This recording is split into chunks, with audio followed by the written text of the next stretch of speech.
It was an ordinary Tuesday morning at Maplewood Elementary. The sun streamed through the classroom windows as Miss Carter, a dedicated and kind-hearted teacher, moved between desks, checking her students' work. The children chatted quietly, pencils scratching against paper. Then she noticed it. A deep, dark bruise on the wrist of one of her students, hidden beneath the cuff of a long-sleeved shirt. Something about it sent a chill down her spine. She had seen scrapes and bruises before. Kids played rough, but this felt different. A gut instinct, a motherly intuition, told her something was terribly wrong. Heart pounding, she took a deep breath and did what she knew she had to do. She reached for her phone and dialed 911. The 911 dispatcher responded immediately, her voice calm but firm. "What is the emergency?" Miss Carter lowered her voice, her eyes never leaving the student in front of her. "I have a child in my class. Visible bruises, seems afraid to talk. I think something's wrong." The little boy, Liam, sat stiffly at his desk, his small fingers gripping a pencil so tightly his knuckles turned white. He sensed something was happening. His wide, fearful eyes flickered toward Miss Carter as she ended the call. Moments later, the school principal, Mr. Holloway, entered the classroom, his expression unreadable. "Miss Carter, may I have a word?" he asked, motioning her into the hallway. Liam shrank in his chair, pulling his sleeve lower over his wrist, as if trying to make himself disappear. Outside the classroom, tension thickened. "We contacted 911, Miss Carter said, her voice unwavering. "Something's not right." Mr. Holloway sighed, rubbing his temple. "Liam's parents, they're known in the community. His father, Daniel Porter, is a police officer." He paused. "Are you sure?" A chill ran down Miss Carter's spine. A cop? That explained a lot why no one had reported anything before. Who would question a respected officer? Who would dare? "I know what I saw," she insisted. Mr. Holloway hesitated, then nodded. "CPS will be here soon. But if his father gets wind of this first..." His words trailed off, heavy with unspoken warning. Back inside, Liam was staring at the door, his body tense. The moment Miss Carter returned, he whispered, so softly she almost missed it, "Please don't call my dad." Her heart clenched. Before she could respond, the school's front doors burst open. 2 uniformed officers strode in, their radios crackling. Miss Carter watched, frozen, as one of them looked directly at Liam, his jaw tight, his face eerily similar to the boy's. It was Daniel Porter, Liam's father, and the look in his eyes sent a shiver of fear through Miss Carter's bones. Something was very, very wrong. Liam's face turned pale the moment he saw his father. His fingers curled into his sleeves, his whole body shrinking as if he wanted to disappear. Miss Carter stood frozen, her pulse hammering. She knew that look. It wasn't the expression of a worried father rushing to check on his son. No, Daniel Porter's gaze was sharp, calculated, cold. The other officer, a younger man with wary eyes, stepped forward first. "We received a welfare call about a student." His voice was neutral, professional. Liam didn't move. He didn't even breathe. His father did. Daniel Porter's lips curled into something that might have been a smile, but there was no warmth in it. He turned his gaze to Miss Carter. "There must be some misunderstanding," he said smoothly. Liam's just a clumsy kid. You know how boys are. Liam flinched. Miss Carter's stomach twisted. She had been a teacher long enough to recognize fear when she saw it. The way Liam refused to meet his father's eyes. The way his shoulders tensed as if bracing for a blow. The way he didn't deny anything. The younger officer shifted uncomfortably. We still need to follow protocol, sir, he said. CPS has been notified. Daniel's jaw tightened almost imperceptibly.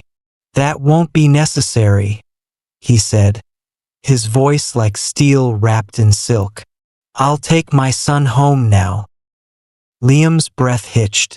He looked at Miss Carter then, really looked at her, his dark eyes pleading. Help me. It was silent, just a few seconds, but in that moment, Miss Carter saw everything. The bruises weren't from a fall. The fear wasn't from embarrassment. And the monster wasn't hiding under Liam's bed. The monster was standing in front of them. Her hands clenched into fists. No, she said firmly, stepping in front of Liam. He's staying here until CPS arrives. For a split second, the mask on Daniel Porter's face slipped. His jaw clenched, his nostrils flared, and in his eyes, there was something dark and dangerous. But just as quickly, he forced a chuckle. Miss Carter, he said, shaking his head. I understand your concern, but you don't have the authority to. She does. The younger officer's voice cut through the tension like a blade. Daniel's eyes snapped toward his colleague. There's an active CPS report now, the younger cop continued, squaring his shoulders. Until they arrive, Liam stays. Miss Carter felt Liam shift slightly behind her, pressing closer as if she was the only shield he had left. For a moment, she thought Daniel Porter might fight it, might grab his son and walk out, consequences be damned. But there were too many eyes on him now, too many people watching. His jaw tensed, his hands curled into fists at his sides. But then he forced a smile, a slow, deliberate nod. Of course. His voice was like ice. He turned toward Liam, his expression unreadable. I'll see you at home, buddy. Liam didn't answer. And then, just before Daniel Porter walked away, he did something that made Miss Carter's blood turn cold. He looked straight at her, his lips barely moving as he whispered, You just made a mistake. Miss Carter swallowed, a chill running down her spine. Because deep down, she knew this wasn't over. Not even close. Miss Carter stood frozen as Daniel Porter walked away, his words hanging in the air like a threat wrapped in ice. Liam's breathing was uneven behind her, his small hands gripping the fabric of her sleeve. She turned to look at him, forcing a reassuring smile. You're safe here, she whispered. But deep down, she wasn't sure if that was true. 20 minutes later, CPS arrived. A woman in her early 40s, dressed in a professional navy blue blazer, stepped into the principal's office where Miss Carter and Liam sat. She introduced herself as Rebecca Hayes, a caseworker with years of experience handling child abuse cases. Her eyes were kind but sharp, scanning Liam carefully before kneeling beside him. Hi, Liam, she said gently. I just want to talk. Okay? No pressure. Liam hesitated, his fingers digging into the hem of his shirt. I don't want to go home, he mumbled, barely audible. Rebecca nodded, not pushing him to say more. "That's okay. We'll figure things out." Miss Carter exhaled, relief washing over her. Someone was finally listening. But just as she allowed herself to breathe, the school secretary rushed in, her face pale. "Mr. Holloway," she whispered to the principal, but everyone in the room could hear her next words. "Daniel Porter is outside. He's demanding to take his son." Liam flinched so violently that Miss Carter instinctively reached for his hand. His skin was ice cold. Rebecca's face darkened. "We need to move him. Now." They barely made it out the back door. The moment they stepped outside, Liam clung to Miss Carter's hand, his small fingers digging into hers as if afraid she'd vanish. A black SUV was parked near the alley, an unmarked vehicle CPS used for child extractions. Rebecca hurried them toward it, her voice low but urgent. "We'll take him somewhere safe. He won't be alone." Miss Carter opened the back door, guiding Liam inside. His body was trembling, but he didn't cry. He just stared at her, his dark eyes filled with something she couldn't quite describe. Hope? Fear? Both? She gave his hand a final squeeze. "You're brave, Liam." Rebecca shut the door behind him and turned to Miss Carter. "You did the right thing," she said. "But Porter, he won't let this go easily." The words sent a chill through her. Then, a loud bang. The school doors slammed open. And there he was. Daniel Porter stormed outside, his face twisted with rage. His eyes locked onto the black SUV, his hands clenched into fists. Miss Carter's breath hitched. Daniel Porter's eyes were locked onto the black SUV. His jaw was tight, his hands twitching at his sides as he took a step forward. Miss Carter's heart pounded. Too close. He's too close. Rebecca, calm but urgent, turned to the driver. "Go. Now." The SUV's tires screeched against the pavement as it lurched forward. Liam, peering through the tinted window, shrank back in his seat. Daniel moved fast. Too fast. Before anyone could react, he was at the edge of the curb, one hand reaching for his belt, his gun. Miss Carter's breath caught in her throat. A flash of movement.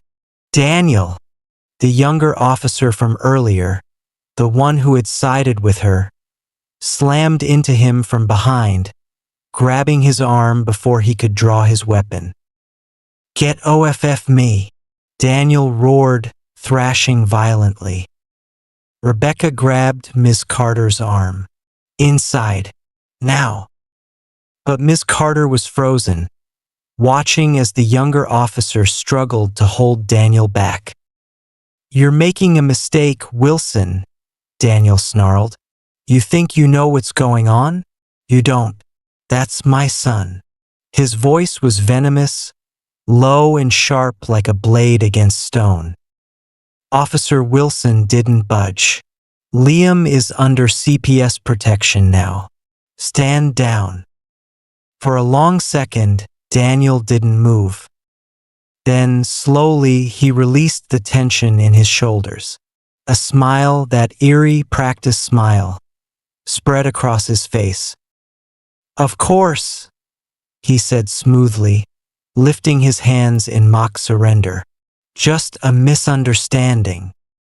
But as Miss Carter met his gaze across the parking lot, she knew this wasn't over. That night, Miss Carter couldn't sleep. Every time she closed her eyes, she saw Liam's face, his silent plea, his father's cold stare. Her phone vibrated, a text from an unknown number. She swallowed hard as she read the words. You should have stayed out of this. A chill ran down her spine. She wasn't safe.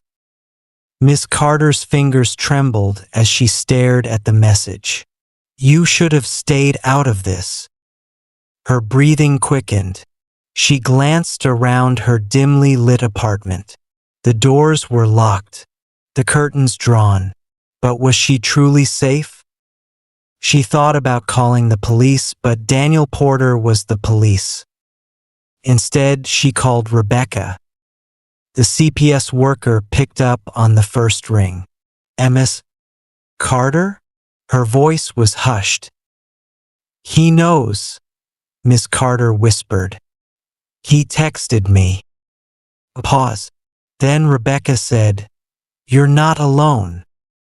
What do you mean? I had a feeling Porter wouldn't let this go. Rebecca exhaled. Wilson is parked outside your apartment. He'll keep watch. Miss Carter rushed to the window, carefully peeking through the blinds. A black police cruiser was stationed near the curb. Inside, Officer Wilson sat alert. Relief washed over her, but it was short-lived. Because suddenly another thought struck her. Liam. Somewhere outside the city, Liam sat in the back of the CPS safe house. His hands were wrapped around a cup of warm cocoa, untouched. The social worker had tried to get him to eat, to talk, but he just sat there, staring at the floor. Then a knock at the door. The social worker frowned. No one was supposed to come at this hour. Stay here, she told Liam before heading toward the entrance. Liam's stomach twisted. Something wasn't right. A second knock, more forceful this time. The woman opened the door just a crack, and then she gasped.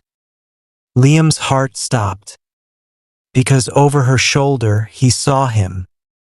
His father. Back at Ms. Carter's apartment, her phone rang. Rebecca again. But this time her voice was frantic. He found Liam. He's there. Miss Carter's blood ran cold. No, that's impossible. How? Wilson and I are heading there now. Stay put. But Miss Carter was already grabbing her keys. Ms. Carter, Rebecca shouted.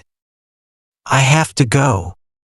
And before Rebecca could stop her, she was already out the door. The CPS safe house. The social worker lay on the floor, dazed but conscious. Daniel Porter stood in the doorway, his face calm, almost amused. Liam was frozen in place. His father crouched down, extending a hand. Come on, buddy. Let's go home. Liam's fingers gripped the edge of the couch. No. Daniel's expression flickered, just for a second before he sighed. You don't understand, son. All of this, is not real. These people, they don't care about you. His voice softened, almost gentle. But I do.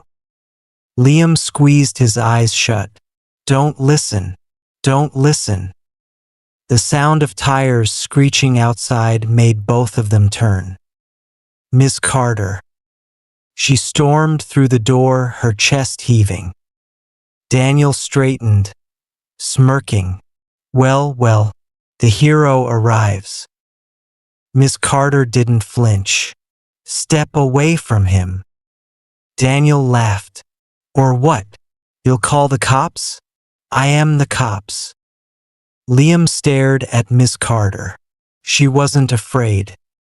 If she could be brave, maybe he could too. Daniel turned back to him. Liam! No! Liam's voice cracked, but it was loud.